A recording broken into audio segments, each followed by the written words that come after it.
Welcome back, my budding scholars, to American Literature 1. Today we're going to talk about one of the giants of American poetry. The way that we look at poetry now in America is largely due to the influence of Mr. Walt Whitman. Now, Walt Whitman was born in 1819 on a farm in Long Island, New York. He experienced a vital cross-section of American life in his youth. Believe it or not, he had only 5 years of common schooling as a boy. Now, don't let that inspire you to drop out now. Schooling was a little bit different back then, and Walt Whitman was incredibly exceptional. He was, in 1830, he worked in an office, but went back to work as a journalist. He became the editor of the Brooklyn Eagle, and over the course of his career, he worked for seven different newspapers. He left the newspaper business and took work as a carpenter to pursue his grand project, inspired by the coming Mexican-American War. What he wanted to do, what he wanted to write about, was the American democratic idealism as he had seen it.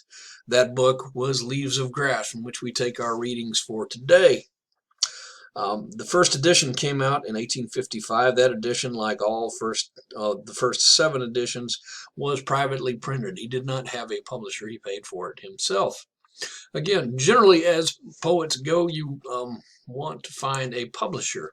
Privately printed texts usually are vanity texts. But as I said, Walt Whitman was exceptional.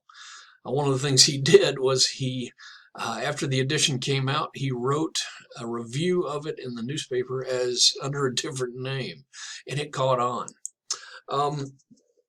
He is the 3rd member of the Transcendentalist Trinity, along with Ralph Waldo Emerson. And Emerson wrote to Whitman and said, "Welcome to the beginning of a new career." Whitman published this in his next edition of Leaves of Grass. Emerson was upset when Whitman, being something of a radical, his poetry did not look like poetry. It didn't sound like poetry, right? In the modernist movement, we're going to hear Ezra Pound say, "Make it new," right? And a lot of the modernist poetry kind of owes something to Walt Whitman because he took poetry in a different direction. He didn't write form poetry, line poetry, the way we look at it. And you can look at it here on the page, and it doesn't look like we expect. It doesn't look like the poetry that preceded it, shall we say. This is more kind of what we expect when we look at poetry. But he doesn't write sonnets or kyrielles or villanelles or any of the famous forms or the European styles. He did something different. Herman Melville read Leaves of Grass and threw it in the fire, calling it pornographic. It's a tough thing to be ahead of your time, and many people refer to Walt Whitman as the poet of the body, and he writes much about his body, and he was in love with his body, and he was in love with the wonders of humanity and America at large. No one had ever read anything like this. The form is called free verse, and that means you are not confined to a rhyme structure or a set of rhythms. It's more like people speak in many ways. Prior to this, Holmes, Longfellow, etc., they all wrote form. They all wrote rhymed and rhythm and that kind of thing within these strict confines. But he kind of broke out of that. It was about 60 years ahead of its time. In 1862, he got word that his brother had been wounded in the Civil War. When he arrived, he learned that his brother was not badly wounded, but he stayed on as a volunteer nurse. Later, somewhere in our text, we have his poem, The Wound Scrubber, and it talks about his experiences there in the Civil War. In 1865, he was appointed to a clerkship at the Bureau of Indian Affairs, only to be dismissed 6 months later for the unsavory reputation of his book. In 1881, he found a publisher for Leaves of Grass with Osgood and Company. It sold pretty well until the U.S. Attorney General deemed it obscene material. Walt Whitman, no less. Times have changed. And ordered the cancellation of some poems. Whitman refused, and instead he took his work to another publisher. "You won't publish it? Fine, I'll find someone who will." He lived on the edge of poverty until his death in 1892. The 1892 edition of Leaves of Grass was signed on his deathbed and is one of America's great books. It has a worldwide influence. Whitman was New York's poet after 9/11. There was a spike in people Googling Walt Whitman and reading Leaves of Grass. Now then, let's take a look at some of Walt's work here. Now, I mentioned that he was the poet of the body, and this is movement, or rather verse 1 from Song of Myself. It's broken up into verses. Each one can stand alone as a separate poem, but in actuality, Song of Myself is one long epic poem. Right? It is much like in the tradition of Gilgamesh or Beowulf or many of the works that preceded it.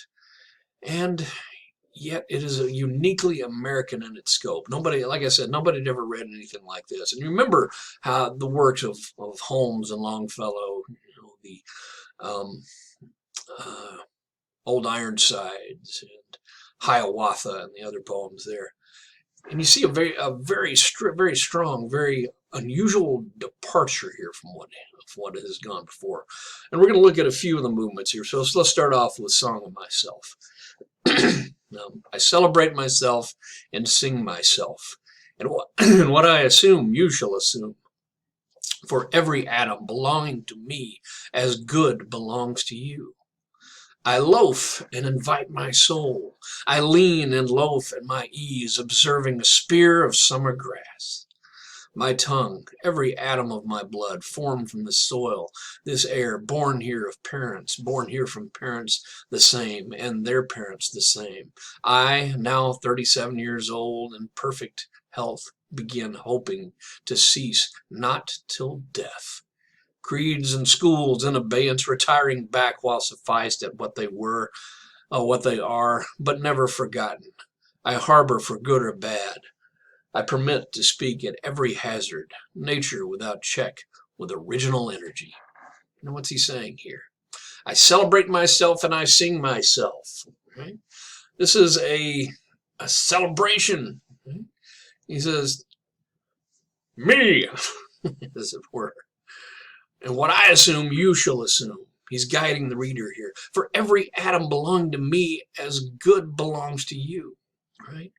He says, you and I, reader, are the same. Every bit of me is as much a part of you. I loaf and invite my soul. Yeah. Now, how about that? That's an interesting line. I loaf and invite my soul. Later on, you hear, you have this sense of poets lying in fields, looking up at the stars. Billy Collins has that idea a few different times in his work. I lean and loaf at my ease, observing a spear of summer grass. And what happens here is, as life moves on, as we get older, things get busy.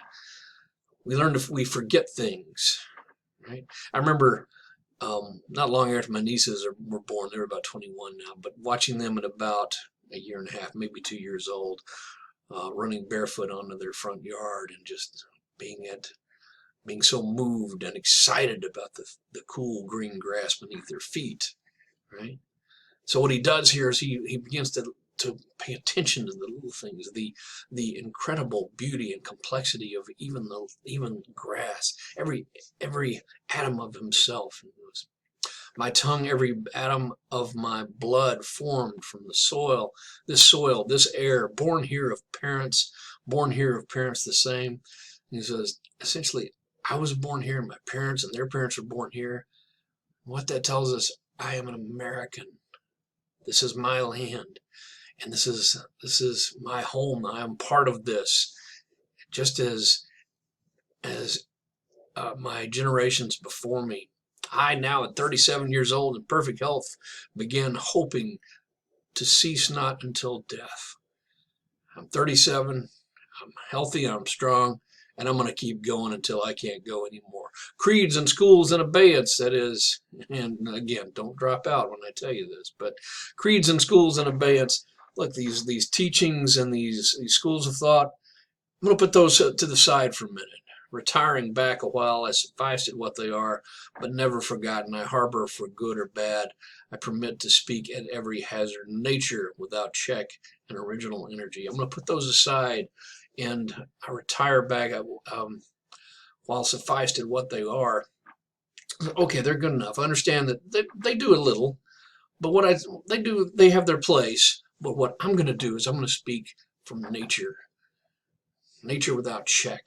I'm going to let it all kind of come through me, what I observe, what I feel. Okay, let me move on to section 6 here too. This is particularly moving. Section 6. A child said, "What is the grass?" fetching it to me with full hands. How could I answer the child? I do not know what it is any more than he. But I guess it must be the flag of my disposition, out of hopeful green stuff woven. Or I guess it is the handkerchief of the Lord, a scented gift and remembrancer designedly dropped, bearing the owner's name some way in the corners that we may see and remark and say, whose? Or I guess the grass is itself a child, the produced babe of the vegetation. Or I guess it is a uniform hieroglyphic. It means sprouting alike in broad zones and narrow zones, growing among the black folks and as among white, Canuck, Tuckahoe, Congressman, Cuff. I give them the same. I receive them the same. And now it seems to me the beautiful uncut hair of graves. Tenderly will I use you, curling grass. It may be you transpire from the breasts of young men. It may be that I had known them, I would have loved them. If I had known them, I would have loved them. It may be that you are from old people, or from offspring taken too soon from their mother's laps. And here you are, the mother's laps. This grass is very dark to be from the white heads of old mothers, darker than the colorless beards of old men, dark to come from under the faint red roofs of mouths.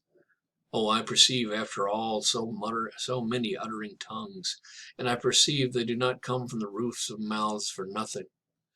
I wish I could translate the hints about dead young men and women, and hints about old men and mothers, and the offspring taken too soon out of their laps.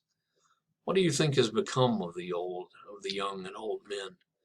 What do you think has become of the women and children? They are alive and well somewhere. The smallest sprout shows there is really no death.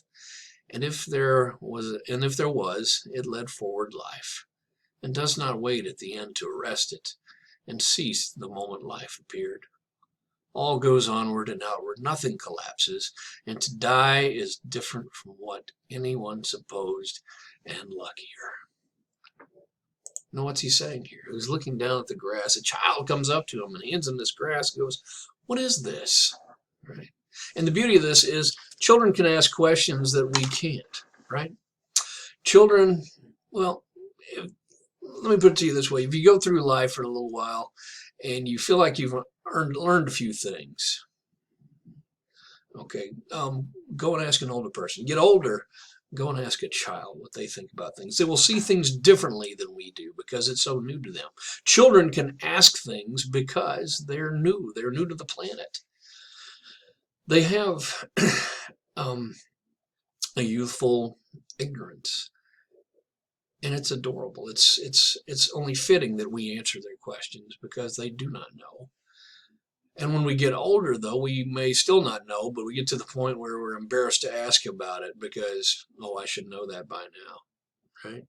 So what he says is, the beauty of this, the child in the metaphor is the child can ask, what is this? And his answer, I don't know. It could be many things. It could be, excuse me, the handkerchief of the Lord, which is a beautiful image there, dropped here to ask us, whose is it? His name somewhere embroidered in it. Yes, like God needed a handkerchief. This dropped here for us to look at. It could be a scented gift or remembrancer designedly dropped. The grass is the child itself. Yes, when you think about it, it's the offspring of the vegetation. It's the child of the root below, or maybe a hieroglyphic. It's sprouting broad zones and narrow zones. And he said the thing about grass, the beauty of grass, is that it grows everywhere. Right? It's no respecter of persons. It grows among the black folks and the white folks, the Canuck and the Tuckahoe. These are Indians, of course. The congressman, the cuff. I give them the same, and I receive them the same. Right? Because to me, all people are equal, and to the grass, all people are equal. And now the poem takes a little bit of a turn. He says, now it seems to me the beautiful uncut hair of graves. Tenderly I will use the curling grass, and maybe you transpire from the breasts of young men. This is maybe this is from the grave. Maybe it's the uncut hair of graves, because when you think about it, every foot of ground, every inch of the earth is a grave, right? Those who passed and fell and died and went back to the earth here. And he says, you know what? There really is no death. In the next part of the poem here, he says, this grass is very dark from the white heads of old mothers, and darker than the colorless beards of old men, dark to come from under the red roofs of mouths. I perceive, after all, so many uttering tongues that I perceive they do not come from the roofs of mouths for nothing. Okay, and that's interesting. I perceive that they do not come from the roofs of mouths for nothing. Right? The dead are speaking to us. They don't grow up. The grass doesn't grow out of here for no reason at all. What do you think's become of the young and old men? And what do you think has become of the women and children? He goes, where do they go? What happened to them? Nothing. They're alive and well somewhere. Even though they are dead in the physical flesh, they still remain here. They come up through the ground, the grass. The whole cycle of life continues. It just changes form. The young, the old, the children taken too soon, the aged, they all are here. We're all here together, growing and nurturing the earth and coming back again in the leaves of grass. All goes onward and outward, nothing collapses, and to die is different from what anyone supposed and luckier. And the beauty of this, he says, death isn't what you think it is. You don't go anywhere, you're not gone. You're just part of the great cycle. You become one with the earth again, and the cycle continues. No one ever really goes away. And it's not a terrible or frightening thing to die. It's a lot luckier than you might think. Yeah. All right, so let's move on to our next movement in the section here. Well, let's take a look at movement number 52. The spotted hawk swoops and accuses me. He complains of my gab and my loitering. This is a death poem, but it's a defiant death poem. He goes, I, too, am not a bit tamed. I, too, am untranslatable. I sound my barbaric yawp over the roofs of the world. This is Return to Nature. And you remember this, if you've seen Dead Poets Society, you will know this quote. The last scud of day holds back for me. It flings my likeness after the rest of the true as any shadow, any on the shadowed wilds. It coaxes me to a vapor and to dusk. I depart as air. I shake my white locks at the runaway sun. I effuse my flesh in eddies and drift in it lacy jags. I bequeath myself to the dirt to grow from the grass I love. If you want me again, look for me under the boot soles. You will hardly know who I am or what I mean, but I shall be good health to you nevertheless, and filter and fiber your blood. Failing to fetch me at first, keep encouraged. Missing me one place, search another. I stop somewhere waiting for you. And this is the final movement of the poem here, in the final verse. Again, this is a death poem, but a defiant death poem. What he's telling us here is, I'm returning to nature.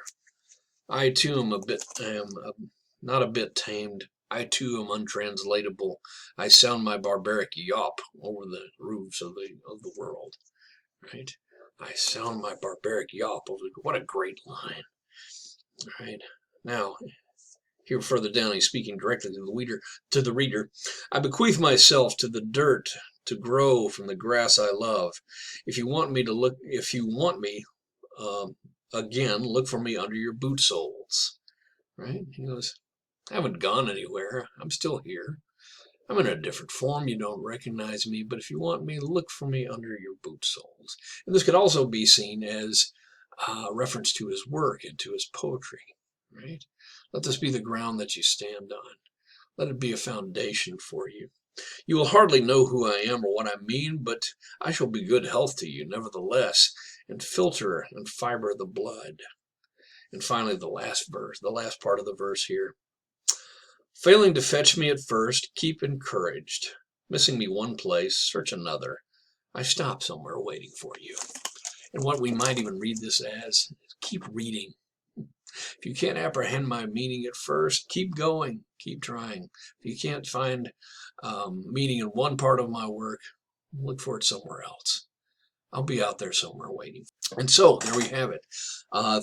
Three sections of Walt Whitman's Song of Myself. Again, no one had ever written anything quite like this, certainly not in American letters and in poetry in general. Right?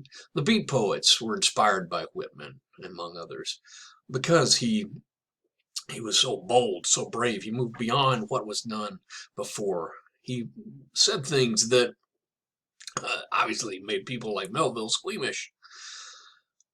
But he was brilliant, honest. Yes. And he is our legacy as our greatest, perhaps our greatest American poet. Yes. He certainly is the sort of the grandfather, the major domo, the one that we all kind of look to for establishing the American voice. And also in your text, there is a manifesto for the American poet, admonishing poets that would come after him, say, to chart their own way and to be bold and brave. All right, so I hope you enjoy this as much as I do, and I will see you in the next video. Thanks.